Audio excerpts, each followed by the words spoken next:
Our plan today is to start our ride from Melbourne down the east side of Port Phillip Bay, the west side of the Mornington Peninsula, to Sorrento, from Sorrento across to Queenscliff, and then to Torquay, the start of the Great Ocean Road, and then from Torquay to Jan Juc, where we have a friend to stay with. From Jan Juc then down the Great Ocean Road to Kennett River. We also have a friend here to stay with, Wendy, and then from Kennett River on to Allensplit, the end of the Great Ocean Road, just to the east of Warrnambool, and then from Warrnambool west to who knows where. Unfortunately, it was raining as we left the hotel this morning, but we didn't mind because we're quite happy to be able to do the ride. My nephew joined us for the day with his bike as he wanted to show us a few sights along the way.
And this one was the most impressive of them all.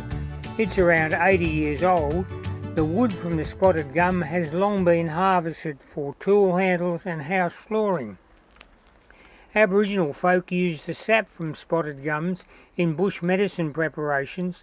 The sap is blood-like, and that's why the spotted gum is sometimes called bloodwood. To key out or identify a tree, you need to look at the leaves, flowers and fruit of the tree. I've done a sketch in the case of the spotted gum to help. Although the bark is the main key factor when keying a spotted gum. Leaving the spotted gum stand, we rode into the Westgate Park wetlands. The park and wetlands were the brainchild of the Westgate Bridge builder back in the 1980s. The park has two lakes, one freshwater lake and the second saltwater. The saltwater one gets so salty in periods of low rainfall that it turns pink.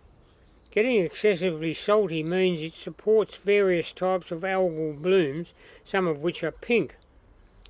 The process of how and why the lake turns pink is beyond me to explain. All I know is that when I see a pink lake I think of flamingos. The normal colour for flamingo feathers is grey, but they turn pink after feeding in pink algal bloom waters. Bev and I visited a pink lake near the town of Kalbarri, Western Australia in 2012.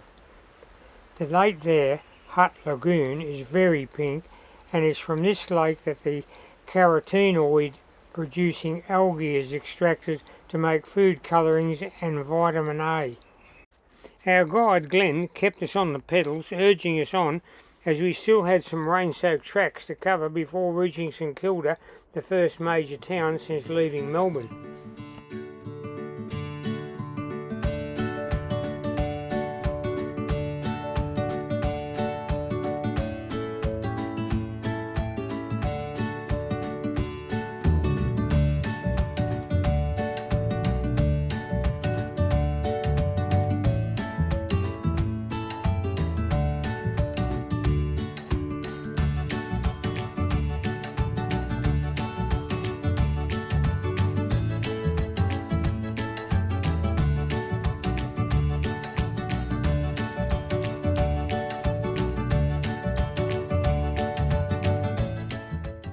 Leaving the Westgate wetlands, we emerged at the end of the boulevard running past Station Pier, formerly known as Railway Pier. From the pier in the early 1800s, Australia's first railway line was constructed. It ran to the Melbourne terminus, now Flinders Street Station. In the past, the pier has fared high in Australia's history. Not only can it claim a chunk of railway history, but maritime history as well. Servicemen and women left from the pier to be transported to battlefronts overseas, and then there were the tourists setting forth to Tasmania via car ferries. Bev and I have left for Tasmania on many occasions from Station Pier to go to Tassie adventuring. With Station Pier behind us, we pressed on to St Kilda, and near St Kilda Beach, Glenn took us to see some incredible bronze sculptures. The sculptures Dog Man and Rabbit Woman were the work of husband and wife team Jilly and Mark. The pieces we saw were called Coffee Friends. They are two of the many pieces they've created over the years. Coffee Friends were in fact not the first of their work we have seen. We found a display called The Tea Party in Melbourne a few days ago, and I've included them here for your appreciation. And look at the detail, it's absolutely brilliant.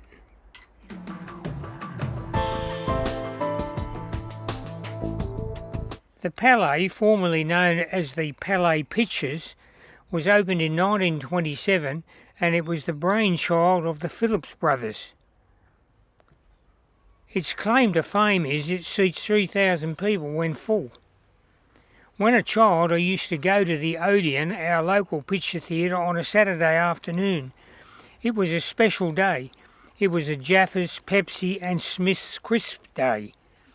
One especially scary movie I saw that sticks in my mind was The Creature of the Black Lagoon. We had a couple of names for our local pictures, and they were The Flicks and The Fleas and Itches. So called because you often came home scratching, fleas bred in the horsehair stuffed seats. Upon arrival home you got undressed in the bath and dropped the fleas into the bath and washed them down the drain. Adjacent to the Palais is another attraction, and that's Luna Park. It has, of course, the obligatory open mouth entrance. And of course the St Kilda Luna Park has a Big Dipper. And the frame of the Dipper is one of the few in the world made from wood. Another wood structure nearby is the Trig Station. Trig stands for Trigonometrical Station, which is a land survey mark. I put a few of these in my time when I was land surveying in Western Australia.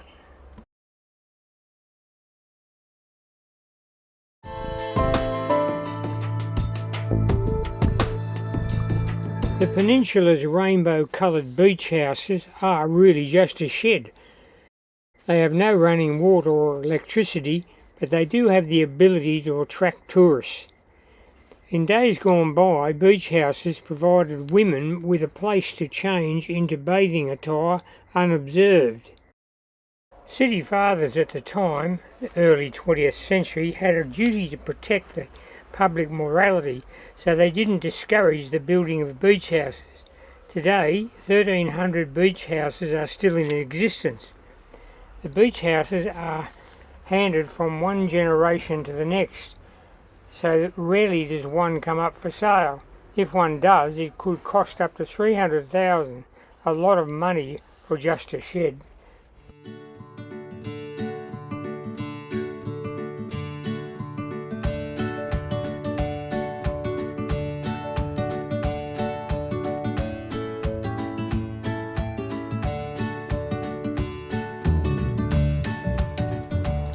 Because my expertise is map making, I like to draw a map at the end of the day so we know where we went. We started off at the hotel in Melbourne, across the Fish Trap Bridge, and then we rode through the Westgate Park wetlands, and we continued on through the wetlands, and we came out on the boulevard past Station Pier, and we continued on the bike path to St Kilda, where we saw the sculptures, the Palais Theatre and Luna Park. We rode up to the Trigg station, and then we continued down to Brighton Beach, where we saw the beach houses. Then we continued along the bike path until day's end, when we went up to Mentone and stayed at the motel where we are now.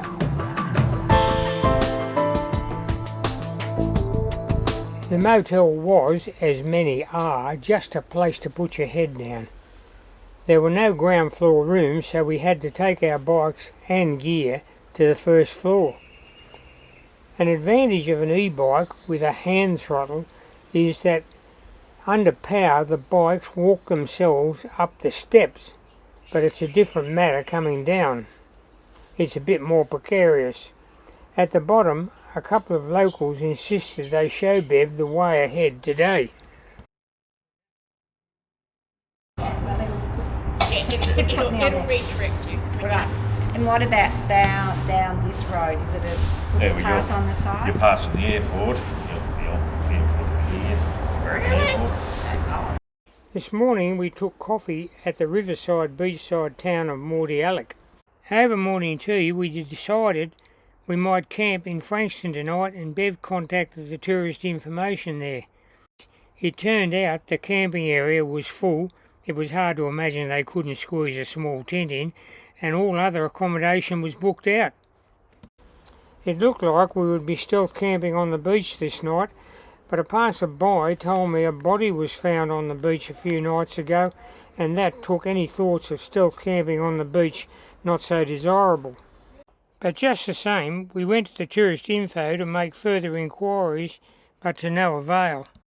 Helen at the tourist info took pity on us and said, "You can camp at my place tonight if you like," but she added, "It's a fair climb up over Oliver's Hill to get there." Yeah, I came out in 4. Oh God, we'll be using up the juice. We've got to go up there, have we? Going up there meant another climb uphill, but we managed it without too much effort. Helen's house was in the village of Mount Eliza. Her backyard was a perfect place to erect our tent for the first time. We were offered a room inside the house, but Bev was anxious to erect the tent. She thought it a good idea to practice, as down the track we might have to erect it in the rain. It's taken some time to get our top of the range gear together. For example, we have Cedar Summit inflatable sleeping mattresses, not cheap but mighty comfortable and lightweight. We even have an extremely small and efficient electric pump to inflate them.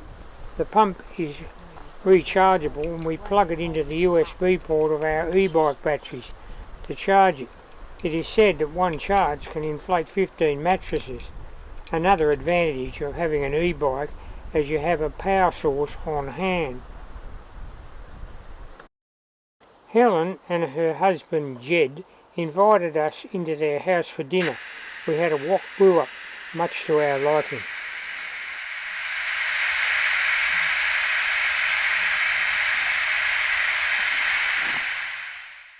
Leaving the motel at Menton, we rode along the coast, which involved some highway and some bike path riding. At Frankston we went into the tourist info and found accommodation in the town was all booked out.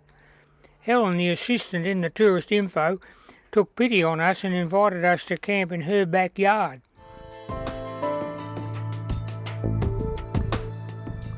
We had a great night last night. So good, I did a Robert Louis Stevenson trick this morning. Stevenson, the great writer, traveller and storyteller, left coins at a good campsite as a way of saying thank you. And here's Stevenson in a sleeping sack. This image is taken from a 115-year-old book, My Travels with a Donkey, I have. I'm convinced the reason Helen took us in was because her brother-in-law and his wife have been bikepacking for years, and taking us in was a form of payback on their behalf. Ed and Gay have a passion for adventure cycling, and their bikes have taken them through most of Australia, Europe, Asia, the Middle East and the Americas.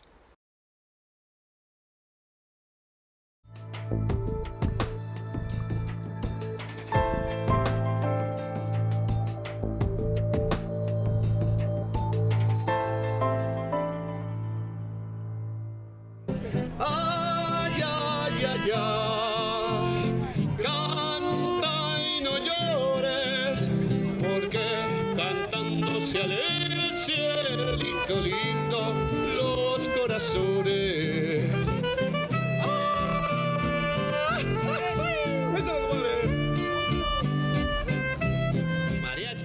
One display of interest was the MERT group. MERT stands for Mount Eliza Racing Team, and the group, comprising students, teachers and parents at the local Mount Eliza Secondary College, design, build and race human-powered vehicles. I had a good yarn with a couple of the organisers. The MERT human-powered, or HPV vehicle, put me much in mind of the HPV machine I built during the COVID pandemic. My machine, of course, was nowhere near as aerodynamic. From the Mount Eliza markets, we pushed on along the highway, and when going up a long steep section towards the town of Rosebud, disaster struck. I had a flat tyre. Fortunately, the tyre wasn't damaged. Had it been so, and being Sunday, no bike shop open, we would have had to have a camp here overnight. Bad spot. It was on a steep hill coming up, and the bike path was closed because there was rubbish over it. If they cleaned the rubbish off, it'd be alright, but nobody goes out and sweeps the bike paths in Australia. Anyway, it couldn't have happened in a worse place. I had to push and walk up the hill. Yeah, but at least it's open here, we can stop. Yeah, so we got a nice grassy spot in the shade, and it's not raining, and it didn't ruin the tyre. Back on the coast, we were soon into beach houses once more, although the ones today had decks out the front. The bike path along the foreshore was a little hazardous, as there were deep rills, perfect for a bike tyre to plunge into, worse than encountering a tram track. It was a perfect day for a foreshore ride, providing you didn't come to grief after plunging into a rill.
The path led us to the rear end of more beach houses and eventually into a caravan park. I got the feeling the committee who manage the beach houses don't want bikes around, as the gates were hard to navigate through. Then there was the ride along the beach retaining wall, narrow and precarious. If one went off the edge, it was a 2-metre drop to the sand below.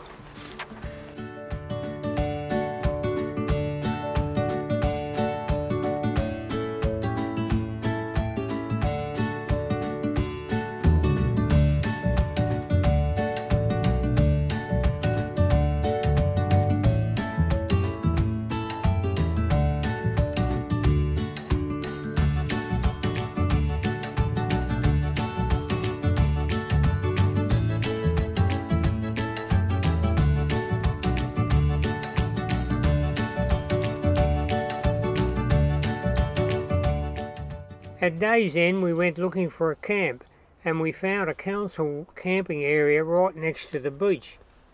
We were told it was a self-registration site. To register you had to ring a number, but after several attempts to communicate with a voice, we had no luck in being able to register or pay.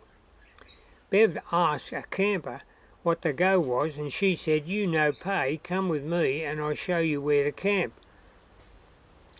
The you-know-pay lady handed us to another lady and she said, "You-know-pay, come with me and I'll show you where to camp." It was a good spot and much to our satisfaction it was free. At sunset we sat on the beach and watched the day draw to an end. Before going into our tent, another lady brought us a jug of boiling water, 2 cups and tea bags and 2 Argentinian sweets. We left Helen and Jed's place.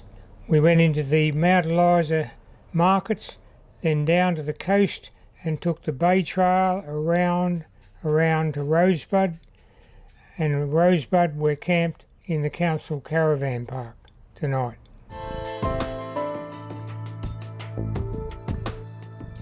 First thing today I sought out a bike shop and I happened across the Jetty Road Cycles.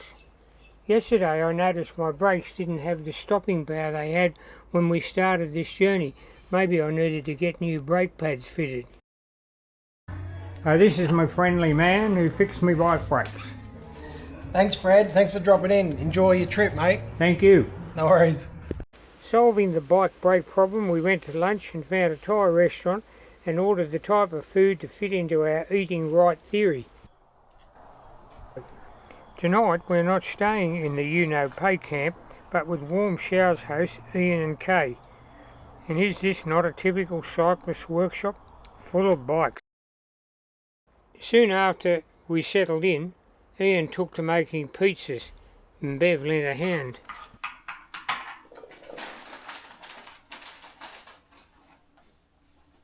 You didn't think you'd be making pizzas tonight, did you, Bev?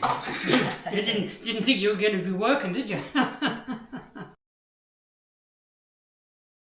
Did you see that text I sent you with the internet? I assume that's what it was. Yes. Oh, that was you. Ian and Kay's house is full of artwork in the form of patchwork. Bev was fascinated with Kay's patchwork efforts. There is no doubt Kay is a professional stitcher. Patchwork today is done by people expressing their artistic abilities.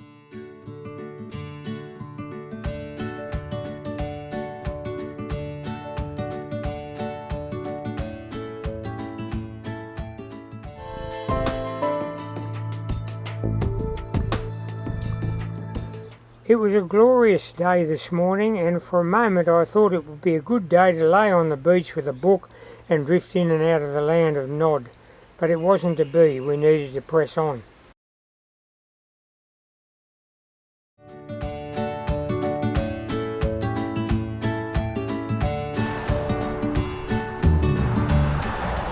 The ride today was some bike path, some main road riding.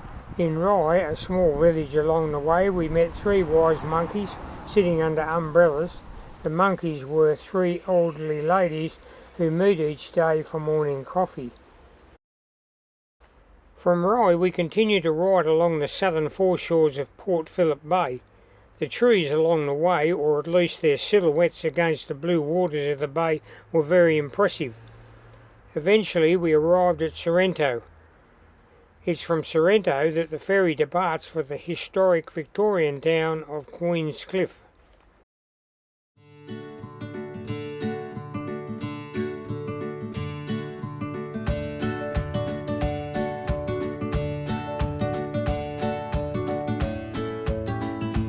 Quicker than I thought.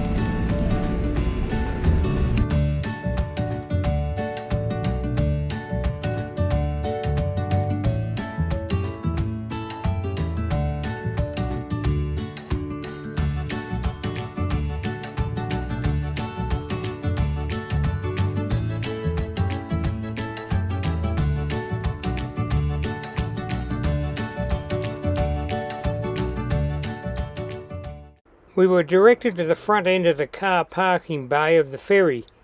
Big ferries like this one impress me. I will one day hopefully visit a shipyard and look at how they are built. Also on my bucket list is a visit to a shipbreaker's yard. There are 2 I know of, one in Turkey and the other in Bangladesh, but I think I might have left my run a bit late to visit those 2 places.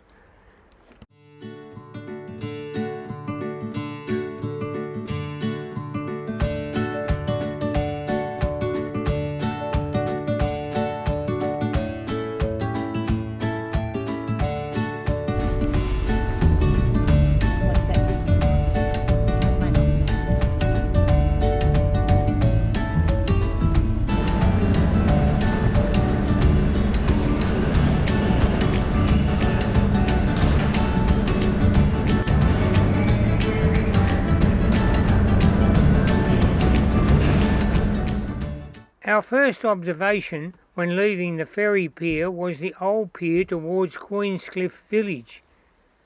It was in days gone by the main pier. It is now a place to promenade and to fish from. Are you getting the food? For me, it's plenty. Are you fishing for flathead? No, I try. I fish everything and go on the hook. Oh, anything on the hook? That's it. Except a toad. Oh, plenty. Plenty toads. Plenty. The most striking thing about the pier for me was the waiting room. It had classic Florentine arches holding up its roof, a cinematographer's delight. From the pier, we rode into Queenscliff and visited the Tourist Information Centre as we wanted to get information about what Queenscliff's main attractions were. We got the info, and tomorrow we will explore the town and then set off towards Torquay, the official start of the Great Ocean Road. Day 12. We left our warm showers hosts Ian and Kay, went down to the coast, took a bike path and then onto the main road through Rye to Sorrento. From Sorrento we caught the ferry across to Queenscliff and then rode on to the camping area in Queenscliff where we're staying the night.